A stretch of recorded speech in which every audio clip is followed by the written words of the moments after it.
Hello everyone, and welcome to Wandering Whispers, Storytelling, ASMR. And today's story is a special story written by a new friend of mine. I suggest everyone go and check out her channel, ASMR Duck. I will have a link in the description box. She has a great channel with a lot of great stories on it. I suggest everyone go check that out.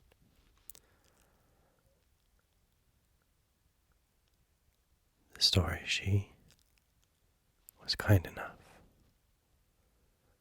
to send me to read today is called The Oak's Hidden Promise. To say William's younger life was a fortunate one would be most wanting indeed. He was born to a harlot in a country village in the south of England. He spent most of his younger days listening to his mother plying her trade. At age 10, when he was old enough to start working in the fields, his mother sent him off to live with a farmer and his wife. William had never been of a strong constitution, and the work was very hard. It took its toll on the young lad, and when he became ill and was unable to work, the farmer had no need of him, so he sent him on his way. William knew his mother would not be pleased to see him if he returned upon her doorstep, so he asked about the marketplace if anyone was looking for a worker. Sadly, he was not the only young lad looking for a job, and given his sickly complexion, no one was willing to hire him. If it had not been for a kindly old widow who took pity on the lad, he would have surely died. Unfortunately, not long after taking William in, the old woman passed away. With no known family of her own, William inherited the cottage and was able to stay, and at least he had a permanent roof over his head. Attached to the cottage was a small shed, and in it William found all manner of tools. He taught himself how to carve, and soon he was able to sell the wares he'd made at the local marketplace. This newfound talent became an income which supplied William with enough money to keep his belly full and maintain the cottage too. Years passed by, and the lad grew into a strapping, fine young man. However, he kept very much to himself and did not entertain anyone, nor did he show any interest in the young women of the village, who almost fell over themselves whilst trifling for the affections of the handsome young fellow. William only had one focus in his life, and that was to become the most renowned woodcarver in all of England. He could go to the bed at night and dream of creating the most magnificent sculptures. He could see himself standing in the center of London, with the noblemen and ladies applauding his wonderful wooden creations, which were put on display for everyone to admire. There was an old leather-bound book which took pride of place on the wooden shelf next to William's bed. He had never learnt to read nor write, but the pictures within the book intrigued him, especially the one of a large wooden horse, which was so enormous that men were pictured climbing into it, and on another page was a man riding upon the back of a beautiful winged horse. Of course, as most of you would have guessed, the book was on Greek mythology, and the pictures were that of the wooden horse of Troy and Pegasus. However, William knew nothing of myths and legends. Nothing ever seemed to happen in his small part of the world, which could be classed with such mystery or intrigue. But all that was soon to be changed one fine summer's morning.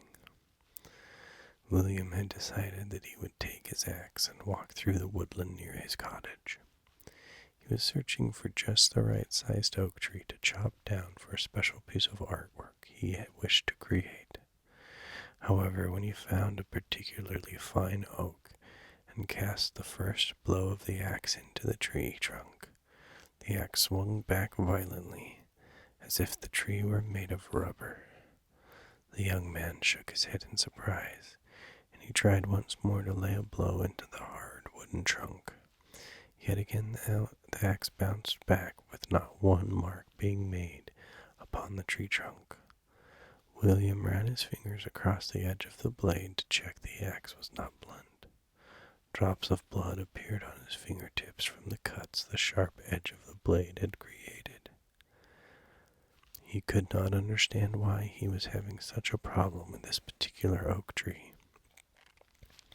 He had cut down plenty within the woodland in the past without such a trial. For the third time, William stood firmly in the spot, and with his legs positioned in a manner so that his upper body could let a swift blow to a tree. However, it was not the trunk of the tree that caused him to fail his task on the third attempt. This time, he felt something entangle about his ankles as he lost balance and fell to the ground. William looked down to see what had taken him by his feet, and much to his surprise, the roots of oak tree had emerged from the earth and were firmly entwined about his ankles. Then he heard a deep, woeful sound, which came from the center of the tree's trunk. "It is very woeful of young Saxon to think I would not stop you from trying to destroy me." William sat with his mouth ajar, not knowing what to say. He could not get up nor run away because the tree had him pinned firmly to the spot. "Do you think it right, as a human, to kill another living thing? Then again, I have seen your ancestors butcher, ravage, and pillage freely in the past, so I assume no better of you now," the tree said in a vexed manner. This time, as it spoke, William could make out what looked very much like a pair of lips moving within the bark, and angry eyes scowled down at him crossly. Alright, I'm gonna try an English accent. No, I'm not. I can't do it. If I'd known you were not an ordinary tree, but one that was bewitched, I would not have attempted to disturb you, the young man finally answered, once he had got over the initial shock of being spoken to by the oak. Upon him saying this, there was a hollow sound coming deep within the tree, and its branches quivered back and forth, even though there was not a breath of wind. Upon listening carefully, William then realized the tree was laughing at him. "Ordinary tree, the oak repeated. "None of us are ordinary. We may all grow differently, just as you humans do. We all think differently, just as you humans do. Some of us are strong and stand up for ourselves, and others are weak and fall under the woodman's axe. There are trees that are too scared to stand up for their right to live and grow old. That is all there is to the matter. I shan't have you end my days when I am still in the prime of my life. So if I set you free, will you find it within your heart to leave the trees in peace and chop us down no more?" William felt unsure how he should answer the oak tree's request. He had to make a living, and carving wood was the only skill he knew. How could he just stop doing something that gave him pleasure and a sense of achievement, let alone a plate full of food for his supper each night? "I am a wood carver. What would you have me do if I am unable to ply my trade with a supply of wood, oak tree?" "Aye, you are wise for your young years, human. I see. You would have me answer your own question for you. Well then, if your carving is your only skill, I shall help you acquire another, one that no other human can obtain without my help, and one which can also give you great power." William looked up into the oak's dark eyes questioningly. He wondered what trickery the tree was playing on him. How could a mere tree bestow such a gift? But he thought, since the tree seemed to have magical powers, maybe it was able to achieve such a feat. "What skill is it that you would grant me?" William couldn't help asking. "If I answer that question, I have your word that you will not chop down another tree for as long as you shall live." William hesitated for a second before replying, You have my word." He then felt the roots which had bound tightly about his ankles fall loose and retreat back under the soil about his feet. "Climb up onto my branches, young man, and make your way to the top of my canopy. Tucked between the top two branches, you will find a small crystal vial and the tail feather of a pheasant. Place the bottle carefully into the top pocket of your jacket, and the feather into the band of your hat. When you return to the ground, I will tell you of the magical powers these objects hold." William did as the tree had asked of him, and sure enough, tucked tightly into a gap between the branches, was a vial filled with a dark green liquid and a striped black and brown feather. He carefully made his way back down the tree and alighted in front of the trunk. "Splendid," the oak said with a smile upon his thick bark face. "There is a story about the two magical items you now hold in your possession. But first, I must warn you never to break the vow you have made to me. For if you should cut down any tree from this day forth, you will die a most violent death." William looked a little worried upon hearing the oak make this proclamation. However, he was an honest man, and had no reason to trick the oak into thinking he would dishonor the promise he just made. "I give you my word, oak tree, and you will have to trust me that I will keep it."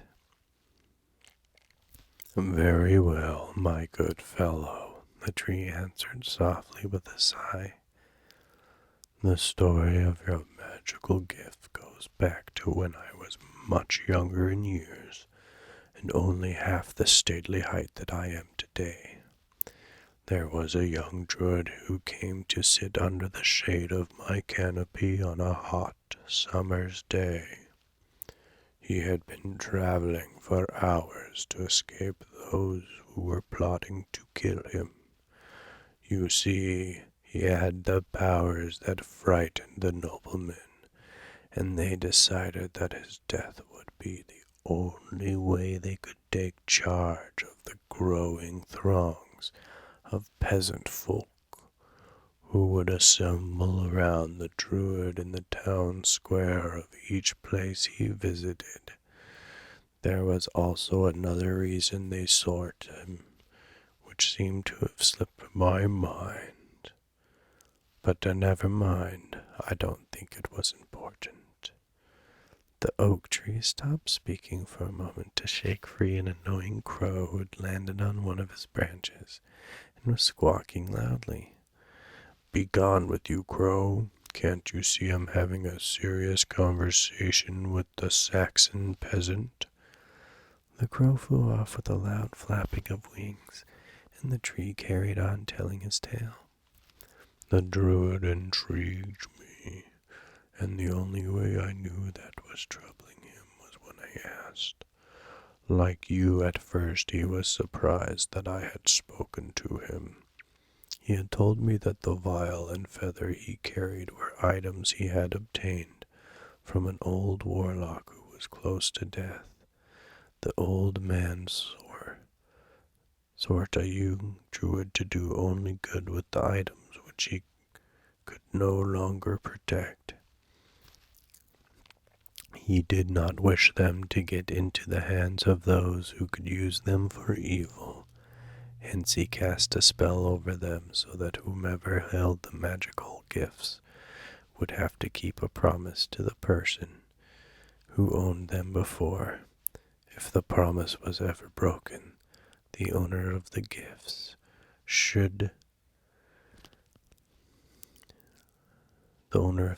would become a tortured soul and perish a painful death. I promised the druid I would hold them in safekeeping until his return, or until I found someone worthy of their possession. Now I need to tell you of their powers. From the vial you hold, one drop of the elixir upon one's lips will heal even those close to death. However, it will only work if that person has not lived a full life, and the feather in your hat will give you the power to fly, so that you may soar through the sky like birds." William looked at the tree in total disbelief. "What trickery is this?" he said in a vexed voice. "If you do not believe me, run your finger along the length of the feather's quill, starting from the base and ending at the tip," the tree replied with a smile. William did as the tree had told him, and in that instant his legs were no longer touching the ground as he started to rise quickly into the air. "How do I get down?" he asked in a panic, waving his legs frantically. "Run your fingers along the quill from the top to the bottom," the tree answered with a chuckle. William did as he bid, and gently returned to the ground. "Now you know how to fly and how to heal. Go out and explore the world, Saxon, and do well by other human folk instead of chopping down trees." "Before I leave, I still have some questions to ask of you, Oak," William stated. "Why did the druid give you these magical items? And how come you chose me to take possession of them above all others who have passed beneath you before this day?" "I see you do not trust me," the tree said with a sigh. "Very well. If you must know, the druid knew that if he was caught by the nobleman, the precious items he held would be placed into the wrong hands. He asked that I hide them for him until he could return to collect them once he was able. Sadly, soon after he had hidden them safely in my canopy, the men who sought him arrived here. He was unable to fly to freedom, and right where you're standing now, a knight's sword soon put an end to his life. In answer to your second question, I saw in you a determination to achieve your goals. You wanted to cut me down, even if it meant drawing your own blood upon the axe to check it was sharp enough to master the job. Then after failing twice to administer a blow upon my trunk, you stood to your position firmly, so that the swing of your arm could give conviction to the force behind the axe. You might see these actions as mere trifles, but I see them in a different light. Now be off with you. I have spoken quite enough, and my bark lips are starting to splinter from being rubbed together more than they should in one day." William doffed his hat to the tree and headed off walking in the direction of a cottage. However, he had not gone more than 100 steps before the urge to try out the magic feather gripped him in earnest. No sooner had his fingertips reached the end of the quill than he felt his body rise into the air. He hovered for a moment, wondering how to move forward. It didn't take him long to discover that when he placed his arm out in front of him, that was the direction his body would follow. Traveling in this fashion, it only took him moments to return to his cottage. Once there, William wasted no time in packing a knapsack with a few of his prized possessions. He looked solemnly at the leather-bound book with his hand poised at its spine. Now he could fly just as well as the winged horse had done. However, he changed his mind about taking the book on his journey and left it sitting on the dusty shelf.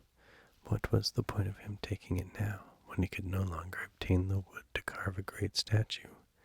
He did, however, gather a fresh loaf of bread, a wedge of cheese, and a small flagon of ale. Then, with one last look around the room, he stepped back outside and closed the door of the cottage firmly behind him. One touch of the feather upon his hat, and he flew off once more. William decided to head north towards London.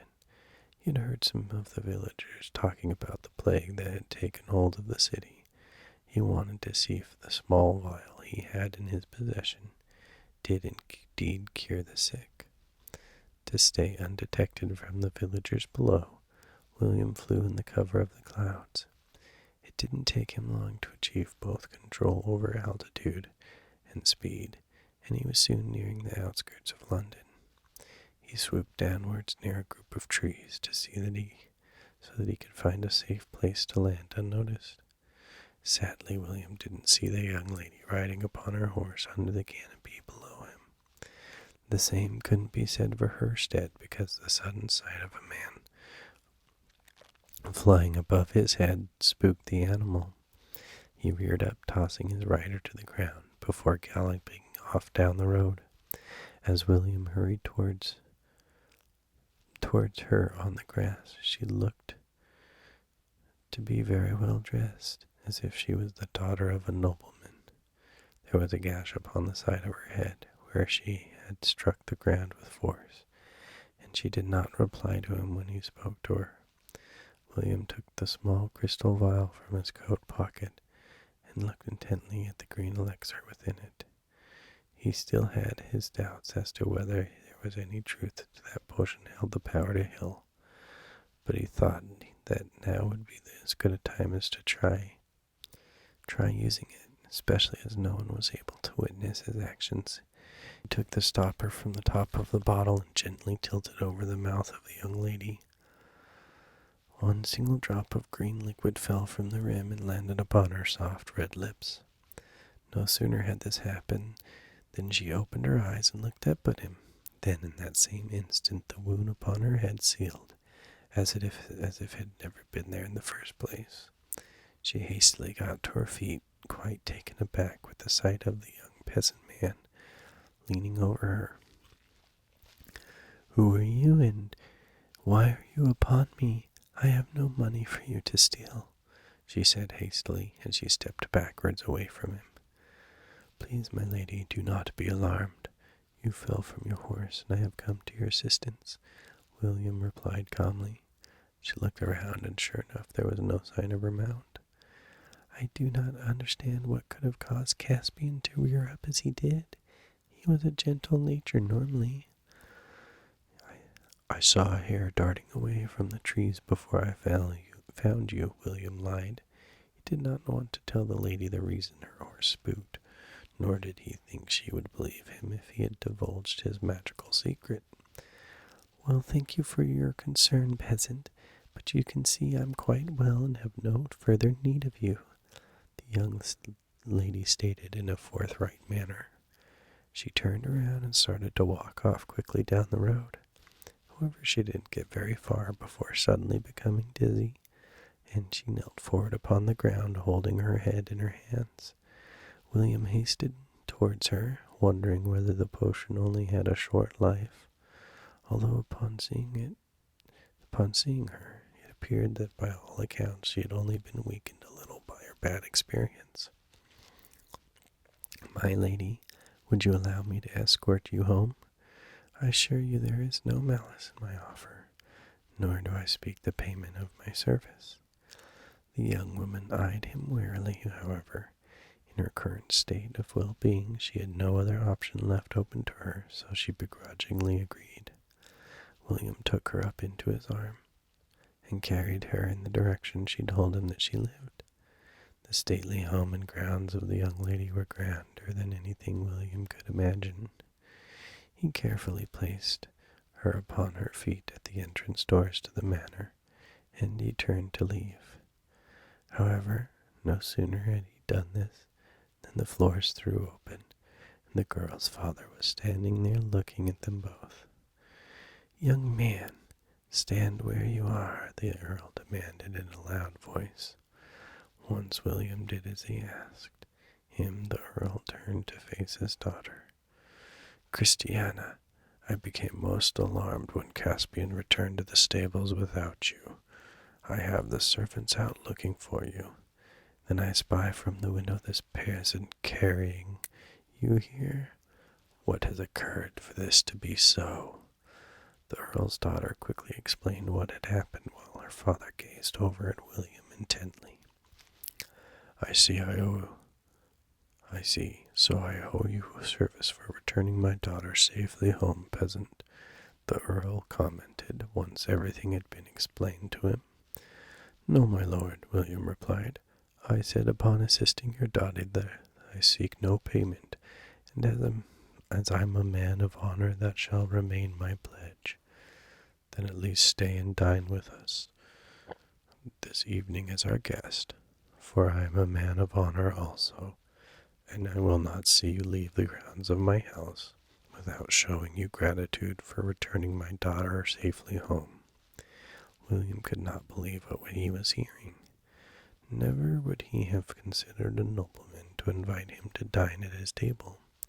He bowed in reply and followed the earl and his daughter into the house. Such a grand place was their dwelling. The young wood-carver relished in seeing such a fine woodwork that adorned the wall panels of the hallway and parlor.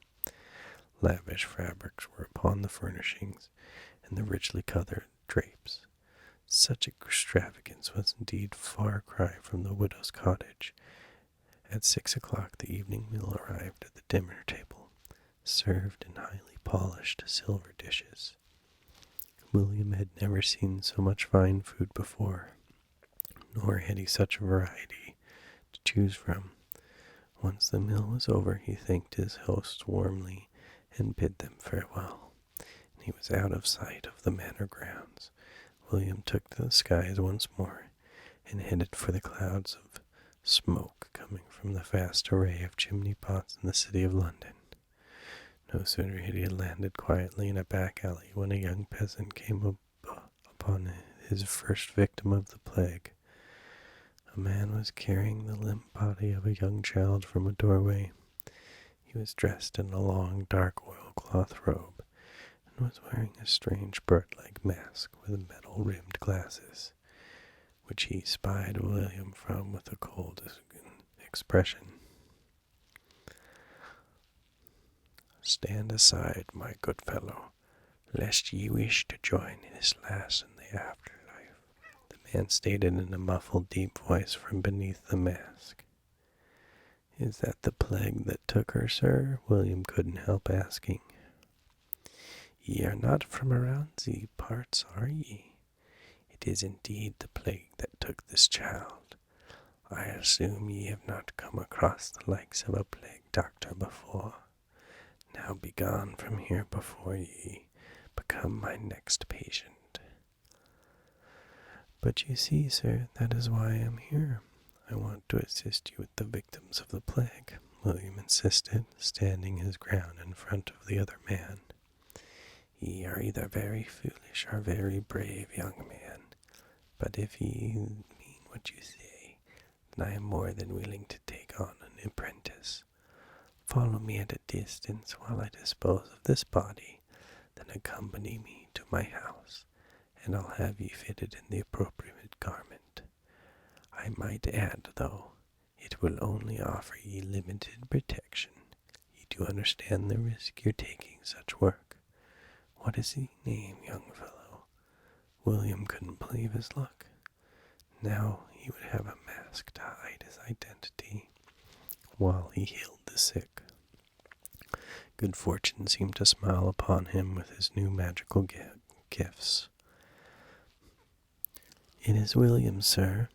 I thank you for allowing me this opportunity to assist you. The other man shook his head from side to side, but he seemed grateful that there was someone foolish enough to help him in such a thankless task. No sooner had William joined the plague doctor when there was a surprising number of their patients who seemed to unexpectedly recover from their illness. The only deaths were from those that were old and at the end of their days. Quickly the news spread of the plague doctor and his assistant, who seemed to be able to cure most souls, even those close to death. As the news traveled, the pair were requested by everyone who had a family member to fall ill. The plague was not discriminate of classic, and much to William's surprise, they soon ended up at the very doorstep of the Earl who had entertained him with supper.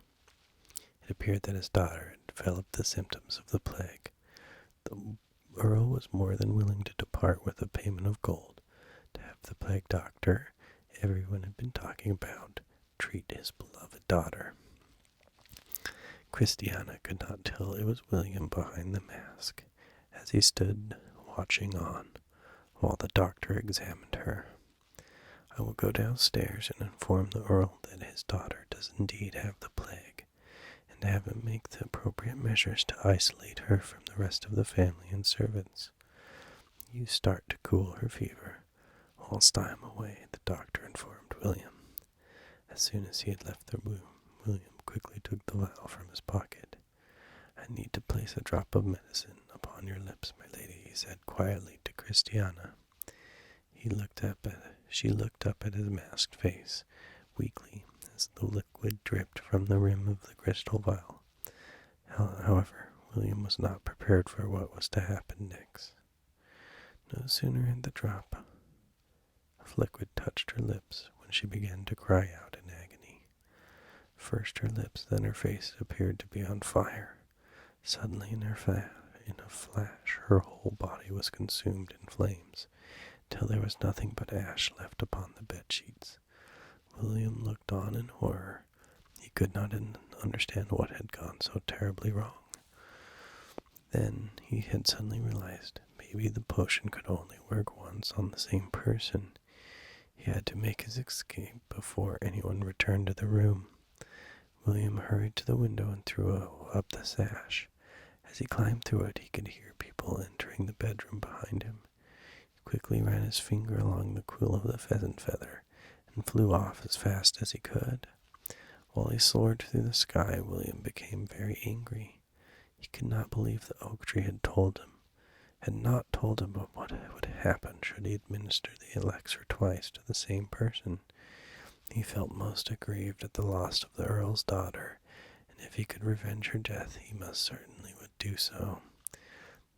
The young Saxon landed not far from the magical oak tree. There, in a nearby field, he took a large bundle of freshly dried hay. William walked up to the oak and placed the hay down next to the tree trunk. I think I may rest here for a time, he said to himself, taking a seat upon the soft hay. He had not sat there long when the tree began to speak to him. I am surprised to see you so soon, young Saxon. Have you tired of your gifts already? The oak asked with interest. Oh, is that you, Oak Tree? William replied, pretending that he was surprised to be sitting under the very tree that had given him the magical items. Do I look that much like all the other oak trees that you do not recognize me? The oak asked with a low chuckle. I was tired and thought I might lay here for a time under the shelter of your canopy.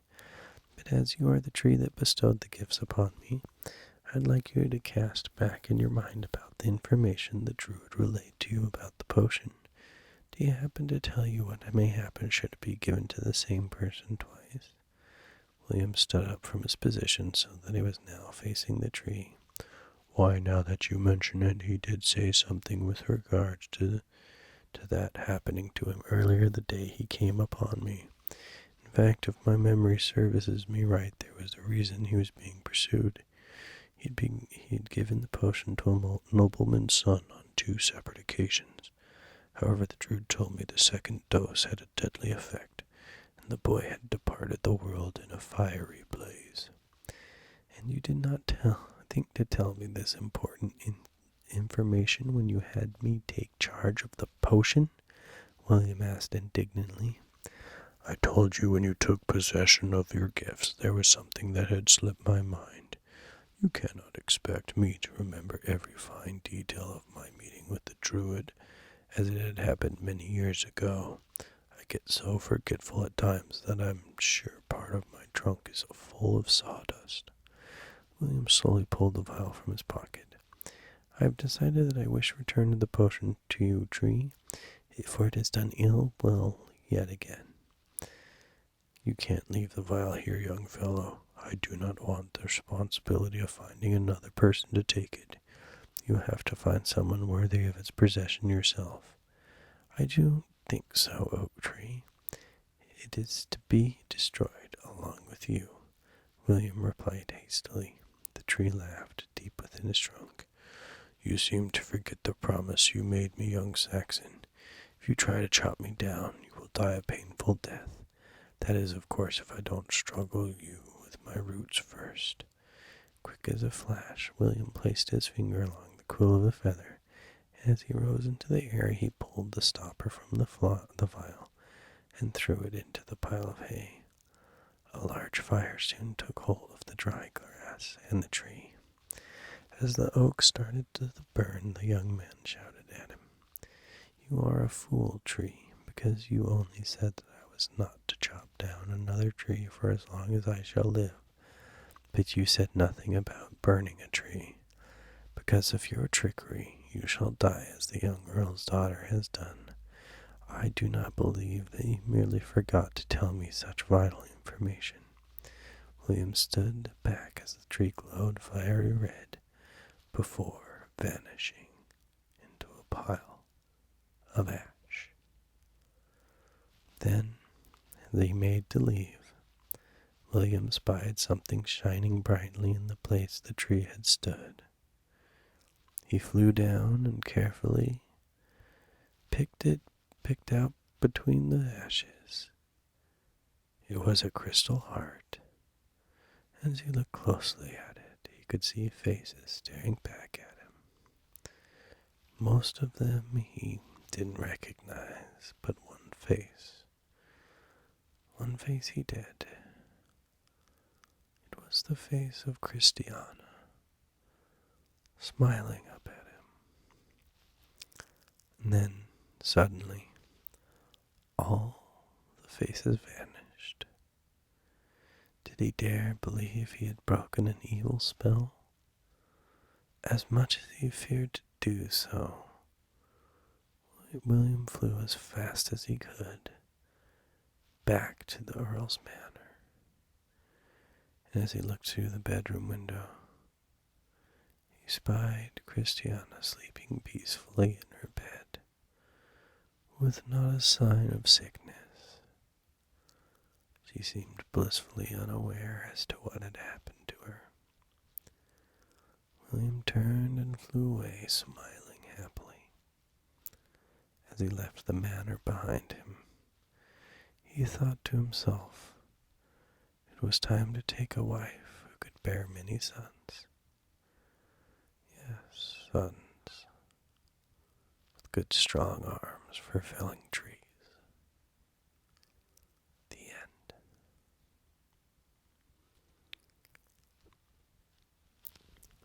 That was my first time actually reading it through. That was a lovely story, Joy. Again, everyone, check out her channel, ASMR Duck. Good night. Remember,